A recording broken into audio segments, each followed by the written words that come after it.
엄마, 이제 좀 쉬세요. 요양원에서 편히 지내실 수 있어요. 평생을 을지로 포장마차에서 어묵 국물과 잔치국수를 팔며 세 자식을 키웠습니다.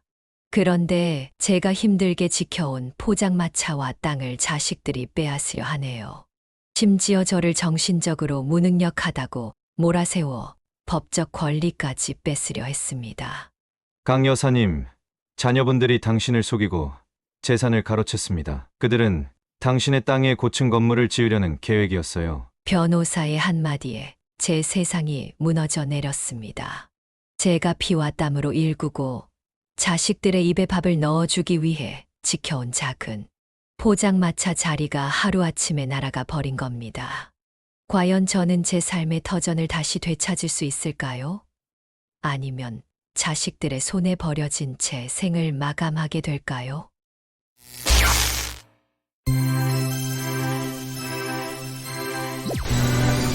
오늘의 사연자 함께 만나러 가볼까요? 여기서 잠깐! 사랑하는 여러분, 무료로 구독하고 부자 되세요. 안녕하세요. 저는 강순옥입니다. 올해 74이 되었네요. 을지로 삼가 골목길에서 포장마차를 연지도 어느덧 40년이 지났습니다. 제 이야기를 들려드리려는 건 단순히 제 자랑을 하려는 게 아닙니다. 어쩌면 누군가에게는 위로가, 또 다른 누군가에게는 교훈이 될 수도 있을 것 같아서예요. 을지로 삼가의 좁은 골목길에 자리 잡은 제 포장마차는 크기는 작지만 제 인생의 전부였습니다. 매일 아침 5시에 일어나 장을 보고 6시부터 어묵 국물을 끓이기 시작했어요. 옆에서는 잔치국수 면을 삶고 한쪽에서는 막걸리 병을 차갑게 식혔죠. 겨울이면 손이 얼어붙어도 여름이면 땀으로 목욕을 해도 단 하루도 쉬지 않았습니다. 그 덕분에 새 아이를 키워냈어요. 첫째 만수는 사업가가 되었고, 둘째 은주는 의사가, 막내 우석이는 변호사가 되었습니다. 어머니, 이제 좀 쉬세요. 우리가 다 컸잖아요. 아이들은 늘 그렇게 말했어요. 하지만 이 포장마차는 제 삶의 터전이자 우리 가족의 역사였습니다. 여기서 만수가 처음 걸음마를 배웠고, 은주가 중학교 시험에서 1등 했다고 뛰어와 자랑했던 곳이죠. 우석이가 변호사 시험에 합격했다는 소식을 들었을 때도 바로 이 자리에서 눈물을 흘렸어요. 포장마차 할머니라는 별명으로 불리며 저는 을지로의 작은 전설이 되었습니다. 옷은 늘 기름 냄새가 배어 있었지만 주름진 제 얼굴에는 항상 미소가 있었죠. 손님들은 제 어묵 국물을 마시면서 자신의 인생 이야기를 들려주곤 했어요. 회사에서 잘린 청년, 사업에 실패한 중년, 퇴직 후 갈 곳 없는 노인들까지 포장마차는 그들의 쉼터였습니다. 그날도 평소와 같은 날이었습니다. 저녁 8시 포장마차는 손님들로 북적였어요. 오랜만에 새 아이가 모두 찾아왔습니다. 만수, 은주, 우석이 정장 차림으로 들어서는 모습을 보니 가슴이 뿌듯했어요. 어머니, 중요한 이야기가 있어요. 만수의 말투는 평소와 달랐습니다. 진지하고 무거웠어요. 저는 국물 국자를 내려놓고 아이들을 바라봤습니다. 어머니를 위해서 좋은 제안이 있어요. 이 포장마차 부지를 개발하려고 해요. 여기에 멋진 건물을 세우면 어머니도 편하게 살 수 있을 거예요. 은주가 덧붙였습니다. 요즘 어머니 허리도 안 좋으시잖아요. 이제 그만 쉬셔도 돼요. 우석이는 서류 가방에서 종이 한 장을 꺼냈습니다. 여기에 서명만 해주시면 됩니다. 모든 법적 절차는 제가 알아서 할게요. 저는 그 순간 아이들의 눈빛이 달라졌음을 느꼈습니다. 그것은 사랑의 눈빛이 아니었어요. 욕심이었죠. 하지만 저는 그저 웃으며 고개를 끄덕였습니다. 아이들이 저를 위한다고 생각했으니까요. 그날 밤 저는 포장마차 불을 끄며 생각했습니다. 이제 정말 은퇴할 때가 온 걸까? 하지만 그것이 제 인생의 가장 큰 실수가 될 줄은 몰랐습니다. 다음 날 아침 평소처럼 5시에 일어났지만 몸이 무거웠습니다. 어제 아이들이 보여준 서류가 자꾸 머릿속을 맴돌았어요. 그래도 습관처럼 장을 보러 나섰습니다. 시장에서 만난 채소 장수 김씨 할머니가 물었어요. 준옥 씨, 얼굴색이 안 좋네. 무슨 일 있어? 저는 잠시 망설이다가 어제 있었던 일을 이야기했습니다. 김씨 할머니는 얼굴을 찌푸렸어요. 요즘 자식들 말야, 부모 재산만 노리는 경우가 많아. 조심해. 그 말이 가슴에 꽂혔지만 저는 고개를 저었습니다. 우리 아이들은 절대 그럴 리 없어요. 다 저를 위해서 하는 거라고 했어요. 포장마차로 돌아오는 길에 갑자기 큰 소리가 들렸습니다. 제 포장마차 앞에 검은 승용차 3대가 주차되어 있었고 정장을 입은 남자들이 줄자로 무언가를 재고 있었어요. 그 중에 만수가 보였습니다. 만수야, 이게 무슨 일이니? 만수는 놀란 듯 저를 바라봤습니다. 그리고는 억지 웃음을 지었어요. 어머니, 벌써 오셨어요? 그냥 초기 측량 작업이에요. 걱정하지 마세요. 무슨 측량? 난 아직 아무것도 결정한 게 없는데. 그때 우석이 다가왔습니다. 어머니, 어제 계약서에 서명하셨잖아요. 이제 법적으로 모든 절차가 완료됐어요. 저는 그제서야 깨달았습니다.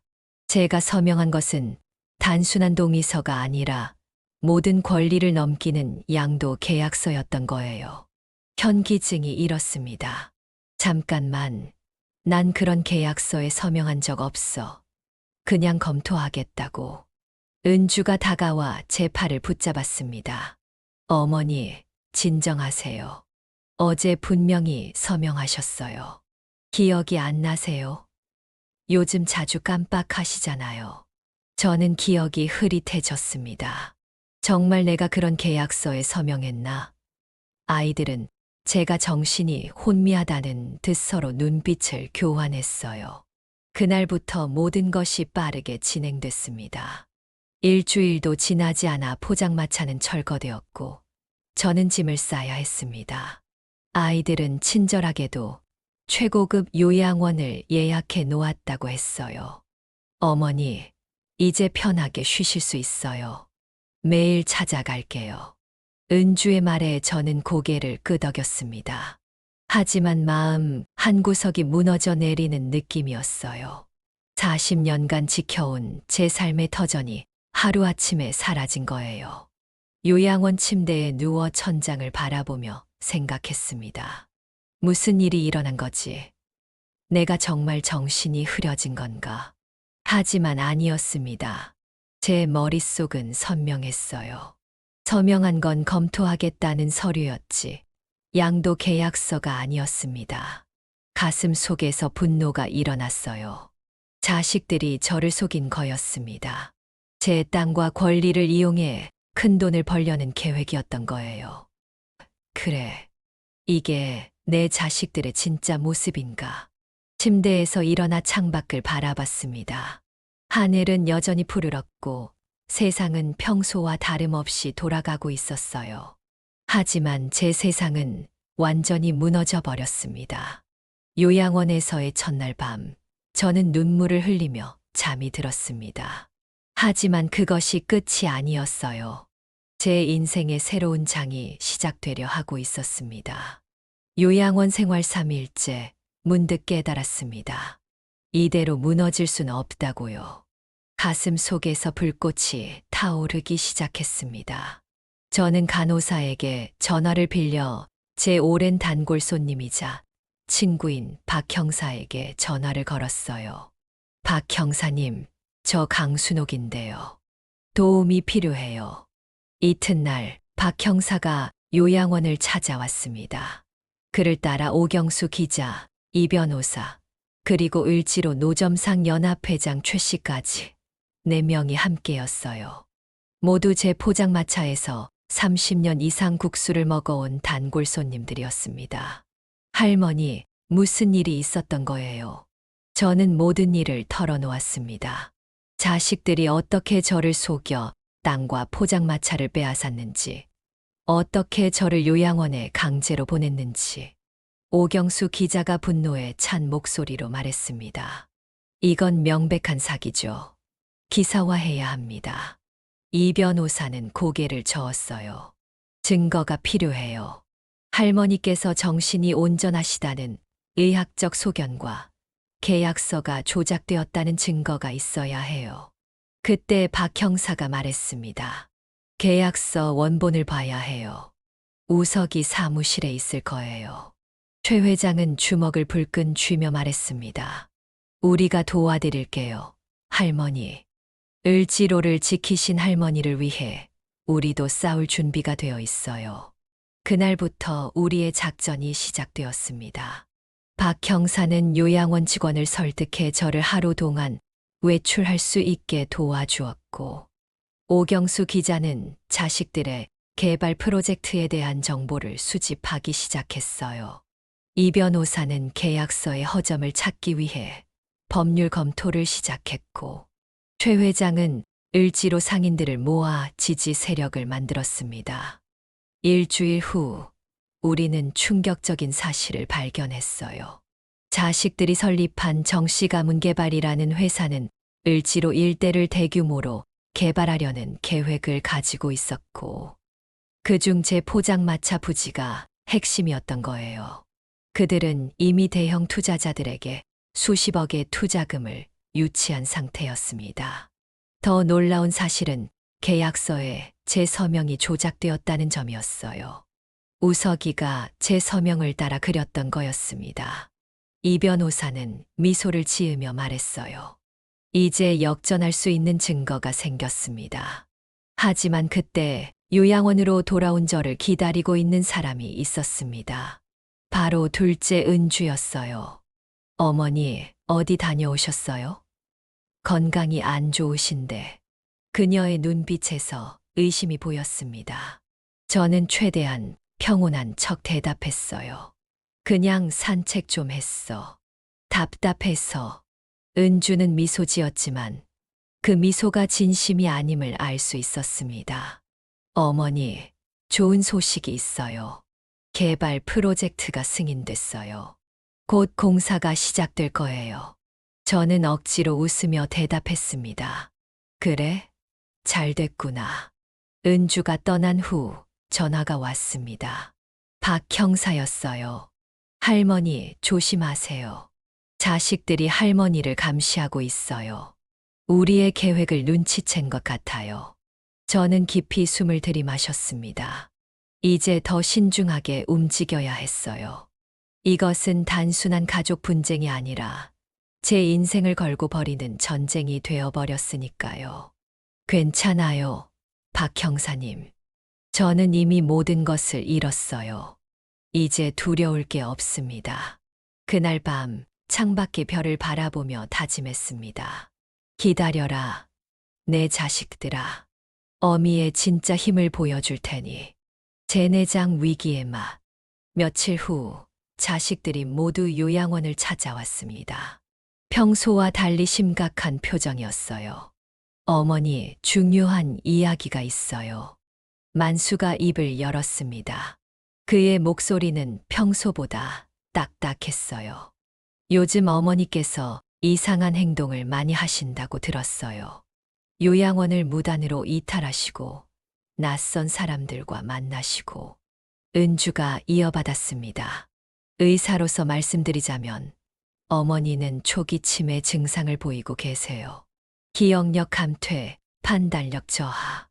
모두 명확한 증상이에요. 저는 가슴이 철렁 내려앉았습니다. 이런 식으로 나올 줄이야.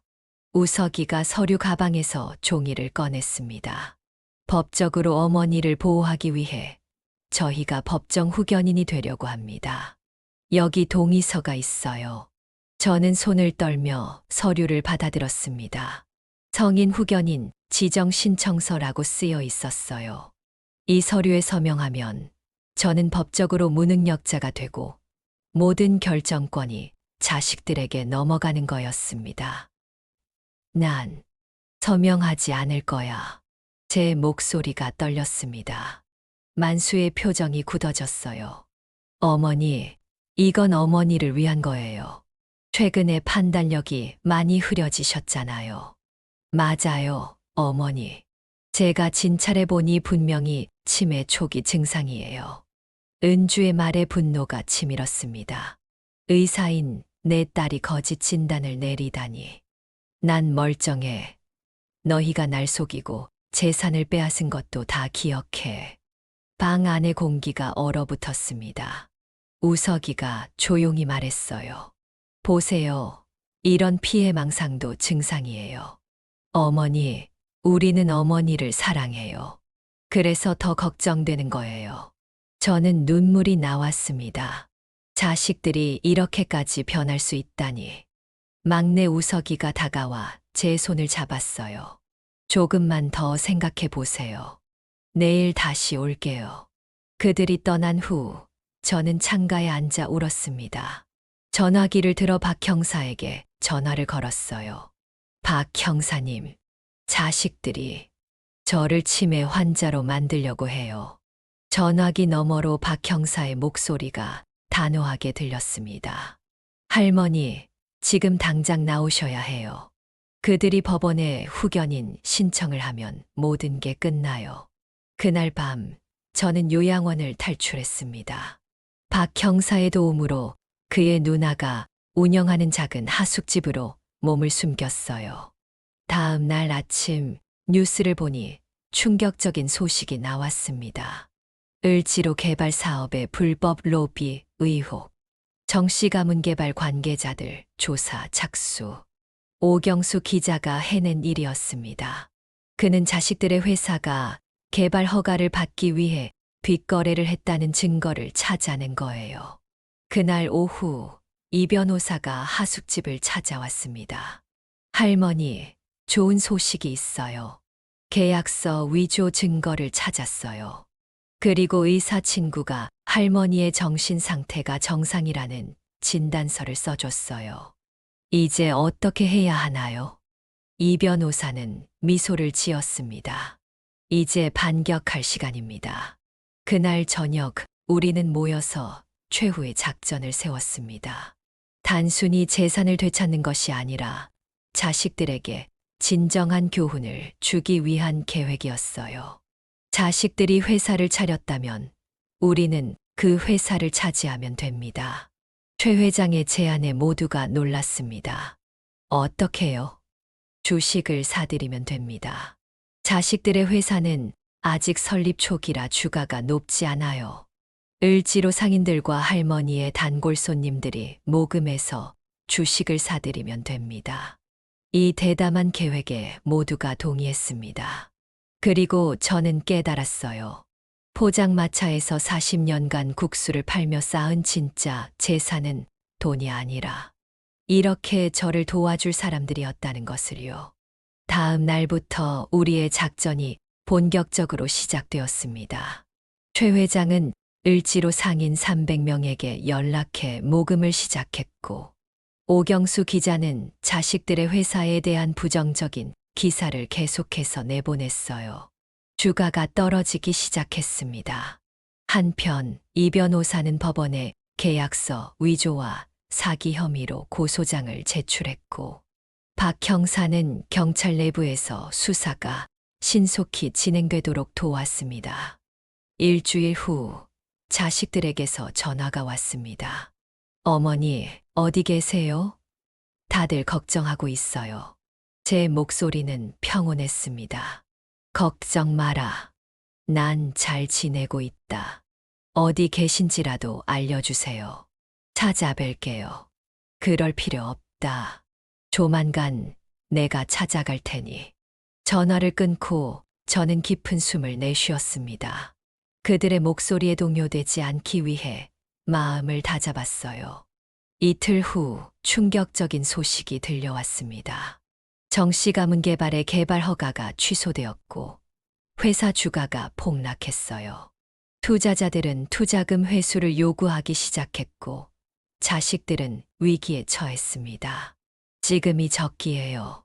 최 회장의 말에 우리는 본격적인 주식 매입을 시작했습니다. 놀랍게도 일주일 만에 회사 주식의 45%를 확보했어요. 목표인 51%까지 얼마 남지 않았습니다. 그때 만수에게서 다시 전화가 왔습니다. 그의 목소리는 지쳐 있었어요. 어머니, 우리가 잘못했어요. 이제 알겠어요. 제발 만나서 이야기해요. 저는 잠시 망설였습니다. 하지만 계획대로 진행하기로 했어요. 좋다. 이틀 후 내 포장마차가 있던 자리에서 만나자. 약속한 날, 저는 박 형사와 함께 을지로 삼가로 향했습니다. 그곳은 이미 공사가 시작되어 포장마차의 흔적은 찾아볼 수 없었어요. 대신 커다란 펜스와 중장비들이 있었습니다. 자식들은 이미 와 있었습니다. 셋 다 수척해 보였어요. 특히 만수는 눈 밑에 다크서클이 짙게 내려와 있었습니다. 어머니, 만수가 다가오려 했지만 저는 손을 들어 그를 멈춰 세웠습니다. 그 자리에 서라. 제 목소리는 단호했습니다. 평생 처음으로 자식들에게 명령조로 말했어요. 지금 이 시간에 변호사 사무실에서는 무슨 일이 벌어지고 있는지 알고 있니? 자식들은 의아한 표정으로 서로를 바라봤습니다. 정씨가문개발의 주식 51%가 새 주주에게 넘어가고 있다. 그 주주가 누군지 알아? 제가 한 걸음 앞으로 나섰습니다. 바로 나다. 자식들의 얼굴이 창백해졌습니다. 은주가 떨리는 목소리로 물었어요. 무슨 말씀이세요?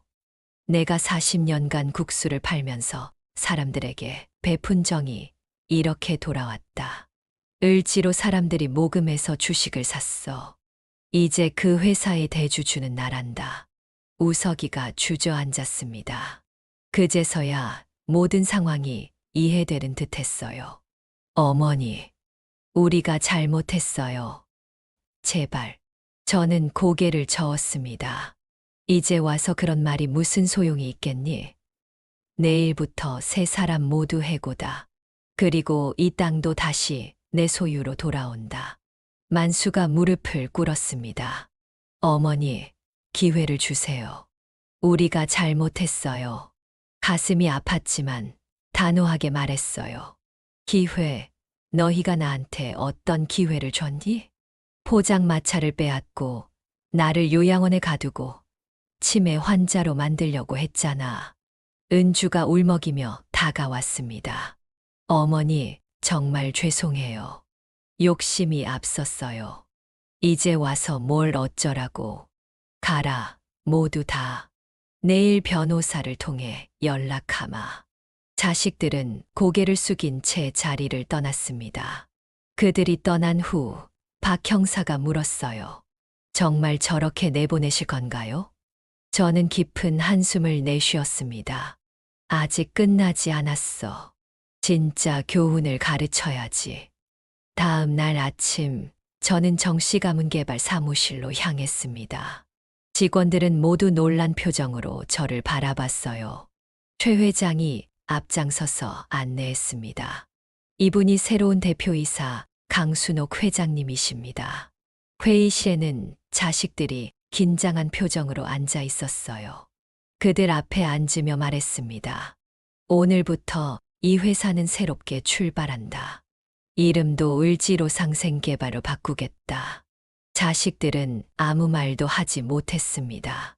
제가 계속 말을 이었어요. 첫 번째 결정은 을지로 3가 개발 계획을 전면 수정하는 거다. 원래 있던 상점들을 다 살리는 방향으로. 만수가 조심스럽게 입을 열었습니다. 하지만 어머니, 그렇게 하면 수익성이, 돈만이 전부가 아니다. 사람이 먼저야. 회의가 끝나고 저는 자식들을 개인적으로 불렀습니다. 그들은 마치 학생처럼 긴장한 표정으로 제 앞에 섰어요. 너희에게 두 가지 선택권을 주겠다. 자식들은 숨을 죽이고 듣고 있었습니다. 첫째, 회사에서 완전히 나가서 다시는 내 앞에 나타나지 않는 것. 둘째, 포장마차에서 다시 시작하는 것. 우석이가 눈을 깜빡였습니다. 포장마차요? 그래. 내가 40년간 그랬듯이 너희도 바닥부터 다시 시작하는 거야. 국수 만들고 어묵 끓이고 손님 대접하면서 진짜 사람 사는 맛을 배우는 거지. 은주가 눈물을 글썽이며 물었습니다. 얼마나요? 그건 너희 마음이다. 진심으로 반성하고 변할 때까지. 세 자식은 서로를 바라봤습니다. 그리고 만수가 깊은 한숨을 내쉬고 말했어요. 저 포장마차에서 다시 시작하겠습니다. 은주와 우석도 고개를 끄덕였습니다. 저는 처음으로 미소를 지었어요. 좋다. 내일부터 시작이다. 그날 밤 박 형사와 다른 친구들이 축하 자리를 마련해 줬습니다. 오랜만에 제대로 웃으며 이야기를 나눴어요.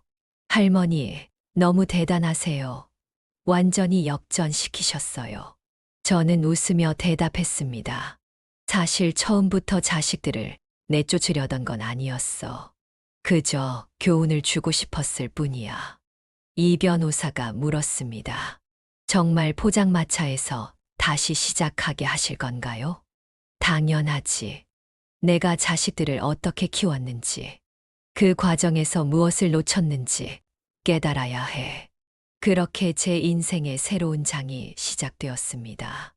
이번에는 자식들에게 진정한 삶의 가치를 가르치는 시간이 될 거예요. 이틀 후 을지로 3가의 새로운 포장마차가 문을 열었습니다. 간판에는 을지로 할매네라고 쓰여 있었어요. 저는 일찍 일어나 재료를 손질했고 자식들은 8시에 도착했습니다. 우선 앞치마부터 두르고 손을 씻어라. 자식들은 어색하게 앞치마를 두르고 손을 씻었습니다. 만수는 사업가로서 수백억 계약을 체결해 본 사람이지만 국수면을 삶는 법도 몰랐어요. 은주는 의사지만 어묵을 꼬치에 꽂는 것도 서툴렀고, 우석은 변호사였지만 막걸리 병막에 따는 것조차 어려워했습니다. 이걸 어떻게 하는 거예요, 어머니? 저는 참을성 있게 하나하나 가르쳤습니다. 국수는 물이 팔팔 끓을 때 넣어야 해. 그리고 어묵은 국물에 충분히 담가야 맛이 배어. 막걸리는 너무 세게 흔들면 넘쳐. 점심시간이 되자 손님들이 몰려왔습니다. 자식들은 당황했지만 저는 침착하게 주문을 받고 음식을 내놓았어요. 만수가 국수 그릇을 떨어뜨렸고 은주는 잔치국수의 간을 너무 많이 했습니다. 우석은 거스름 돈을 잘못 계산했어요. 괜찮아, 실수하면서 배우는 거야. 저녁이 되자 자식들은 녹초가 되었습니다. 12시간 동안 쉬지 않고 일한 것은 처음이었으니까요. 포장마차를 정리하면서 만수가 물었습니다. 어머니는 정말 40년 동안 이렇게 사셨어요? 저는 고개를 끄덕였습니다. 그래, 너희를 키우기 위해서. 은주의 눈에 눈물이 고였습니다. 정말 죄송해요, 어머니. 우리가 얼마나 편하게 살았는지.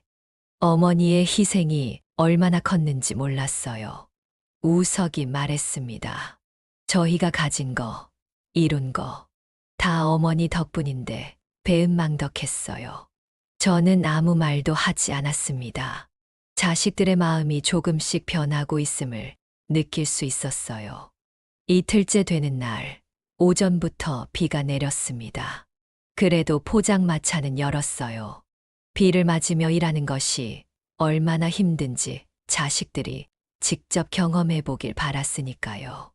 어머니, 이런 날에도 장사해요? 당연하지. 손님들이 오시면 맞아야지.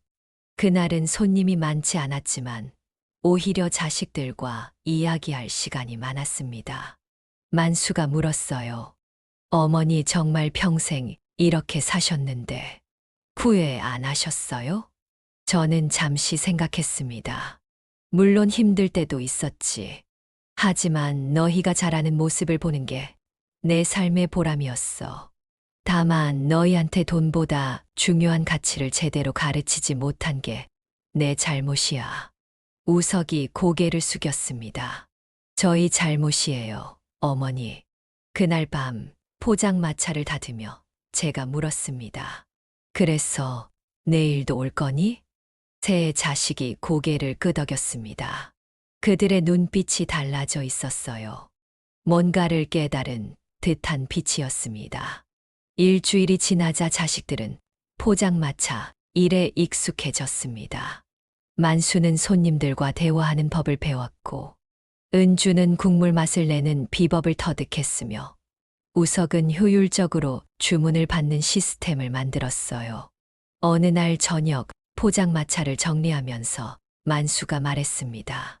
어머니, 회사 일은 어떻게 되고 있어요? 저는 미소 지었습니다. 최 회장이 잘 도와주고 있어. 걱정 마라. 저희가 다시 회사로 돌아갈 수 있을까요? 저는 한참을 바라보다 말했습니다. 그건 너희 마음의 변화에 달렸지. 그렇게 한 달이 지났습니다. 자식들은 완전히 달라졌어요.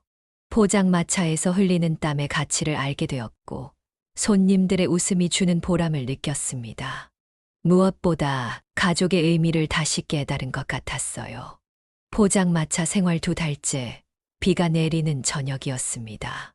손님이 거의 없어 일찍 문을 닫으려던 참이었어요. 마지막 정리를 하고 있는데 만수가 조심스럽게 말을 꺼냈습니다. 어머니, 우리가 말씀드릴 게 있어요. 저는 국자를 내려놓고 그들을 바라봤습니다. 세 자식이 진지한 표정으로 모여 있었어요. 어머니, 저희가 많이 생각해 봤어요. 은주가 말을 이었습니다. 이 2달 동안 정말 많은 것을 배웠어요. 어머니의 희생, 정직한 노동의 가치, 사람과 사람 사이의 진심. 우석이 고개를 숙였습니다. 저희가 얼마나 어리석었는지 이제야 깨달았어요. 돈과 성공만 쫓다가 정작 중요한 걸 잊었어요. 만수가 앞으로 나섰습니다. 어머니, 저희가 제안이 있어요. 회사로 돌아가서 어머니와 함께 일하고 싶어요. 하지만 이전과는 다르게요. 어떻게? 을지로 상생개발을 정말 상생하는 회사로 만들고 싶어요. 오래된 가게들을 밀어내는 게 아니라 함께 발전할 수 있는 방법을 찾고 싶어요. 은주가 덧붙였습니다. 저는 회사 내에 무료 진료소를 열어 지역 어르신들을 돌보고 싶어요. 우석도 말했습니다.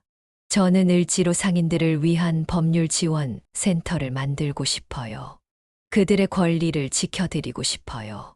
저는 그들의 눈을 하나하나 들여다봤습니다. 진심이 보였어요. 처음으로 제 가슴이 따뜻해졌습니다. 정말 그렇게 생각하니? 세 자식이 고개를 끄덕였습니다. 만수가 말했어요. 어머니가 없는 성공은 의미가 없어요. 이제 진짜 가족으로 함께하고 싶어요. 저는 눈물을 참으며 말했습니다. 그래, 한번 믿어보마. 다음 날, 우리는 함께 회사로 갔습니다. 저는 직원들 앞에서 선언했어요. 오늘부터 우리 가족이 다시 하나가 되어 이 회사를 이끌 것입니다. 하지만 우리의 목표는 단순한 이윤 추구가 아닌 을지로와 함께 상생하는 것입니다. 직원들은 박수를 쳤고 최 회장을 비롯한 을지로 상인들도 환영했습니다. 그로부터 1년이 지났습니다. 을지로 상생개발은 획기적인 프로젝트로 주목받게 되었어요. 오래된 가게들은 그대로 살리면서 건물은 현대적으로 리모델링하는 방식이었습니다. 만수는 회사의 대표이사로, 은주는 무료 진료소를 운영하며 우석은 상인들의 법률 문제를 도와주었습니다. 그리고 저는 여전히 포장마차를 운영했어요. 이번에는 회사 1층 로비에 정식으로 자리 잡은 을지로 할매네에서요. 매일 저녁 일과가 끝나면 자식들은 제 포장마차에 모여 하루를 마무리했습니다. 그날도 우리는 함께 막걸리를 마시며 이야기를 나눴어요. 어머니, 덕분에 저희가 다시 태어난 것 같아요. 저는 미소 지었습니다. 너희가 스스로 깨달은 거야. 우석이 조용히 말했습니다. 어머니가 우리를 용서해 주셔서 정말 감사해요. 저는 막걸리를 따르며 대답했습니다. 용서는 쉽지 않았다.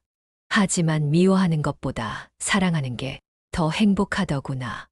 은주가 눈물을 훔쳤습니다. 어머니. 만수가 잔을 들었습니다. 어머니의 사랑과 지혜의 건배에 우리는 함께 잔을 부딪혔습니다. 창밖으로 을지로의 밤거리가 보였어요. 여전히 분주하고 활기찬 거리였습니다. 그래, 돈이 전부는 아니지. 이제야 제대로 된 가족이 됐구나. 제 말에 자식들이 웃었습니다. 그들의 얼굴에서 진정한 행복이 보였어요. 포장마차의 작은 전구 불빛 아래 우리는 다시 하나가 되었습니다. 을지로 삼가 포장마차의 전설은 계속됩니다. 이제는 혼자가 아닌 진정한 가족과 함께 말이죠. 가족의 갈등을 겪고 화해한 경험은 저에게 큰 깨달음을 주었습니다. 인생에서 가장 중요한 것은 결국 함께하는 사람들과의 관계, 그리고 자신이 하는 일에 대한 진정한 사랑이라는 것을요. 오늘 이렇게 제 사연을 들어주셔서 정말 감사합니다. 여러분도 가족 간의 갈등이 있다면 결코 포기하지 마시기 바랍니다. 가장 어두운 순간 이후에 가장 밝은 빛이 찾아오는 법이니까요. 저처럼 평범한 노인의 이야기가 여러분에게 작은 위로와 희망이 되었으면 좋겠습니다. 여러분이 함께 들어주고 공감해 주신 덕분에 오늘도 이렇게 힘이 납니다. 항상 감사드리고 여러분도 오늘 행복한 하루 되시길 바랍니다.